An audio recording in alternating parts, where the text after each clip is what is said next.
to be back in Iowa, the best fans in the country. So one time, give it up for yourselves. Hawkeyes, make some noise! Welcome to Happy Valley Fox Big Hit Kickoff USA! He is that well dressed, he can do that. Ladies and gents, the best dressed in the business. Will somebody give him back his Heisman? Here is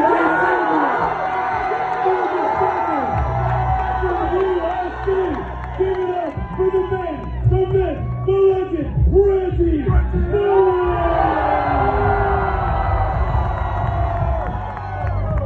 Deal. Ladies and gentlemen, first up, what college kid can afford cupping? Anyways, turn around.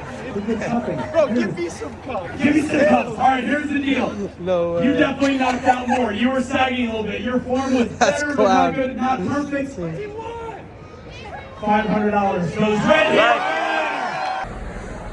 All right, ladies and gentlemen, welcome to We Are One, a night with Larry the Cable Guy. We're going to have some fun tonight. We're going to have some laughs. We're going to have some barbecue. You can't really beat that. I guess you could say we're going to get her done. Yeah. I wore sleeves just for the occasion. I don't think he will be, but we'll see. I'm a practitioner, not a theorist. That's how I'm going to leave you guys today. I encourage you from this point forward to please take whatever your mission is, figure out your pain points, push yourself past the normal boundaries, figure out what got you to where you are right now, where you are trying really hard, but not hitting that goal. And that vivid vision that you find, just know that it is imperfect. It will change. Make it stretchy, make it flexible, make it something that you want to achieve, and realize that the journey along the way is going to be the best part. And if you can't enjoy the failures and you can't enjoy the journey, you're not built for that goal. It's such a blessing for me to be able to do some things in front of 75,000 people, 20,000 people, and then come and speak to groups about how to unleash your greatness with the power of failure. Failure is an important part of the process. So, from Edison, I'm going to move to me. Closest thing I can think of from being the greatest inventor of all time is me screwing in a light bulb while he invented one. So there I am.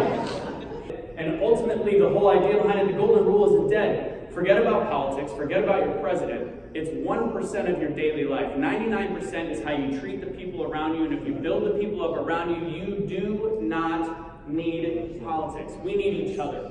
Woo! There's a moment in that movie that's incredibly important and to take with you in your own life. So he, I knew most of his story. We actually sat right next to his wife, very close. But I didn't know that he was originally picked up by Green Bay in the very beginning. So he's picked up by Green Bay. He goes to training camp. He gets there. He's so excited. He buys his new car.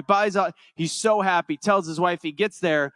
They give him the playbook, and he goes straight to practice. And they say, "All right, you're up." And he freezes. He goes, well, "I don't know the plays. I'm not ready to go in." He was cut that day. He didn't even make it he didn't get to throw a single pass for Green Bay, which could be crushing. Think of something in your own life that can absolutely crush you, and you go, "I missed my opportunity. What am I doing?" And then he ended up going to the Arena League, which is a death sentence. However, it taught him a 3-step drop, which in the NFL is not needed. You use a five-step drop, but it allowed him to have a quicker release than any of the NFL quarterbacks, but he had NFL caliber talent. Anybody else, you could look at that and go, holy crap, how did that happen?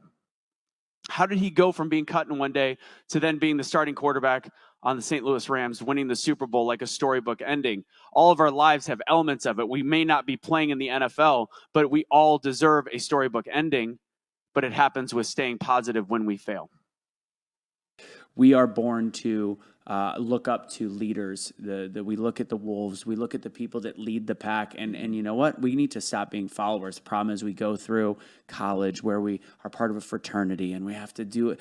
Oh, we got to be part of the cool kids. And you know what? I can tell you the coolest kids I knew growing up are the ones that peaked in high school. No offense to them. I'm sure great people still and have great families.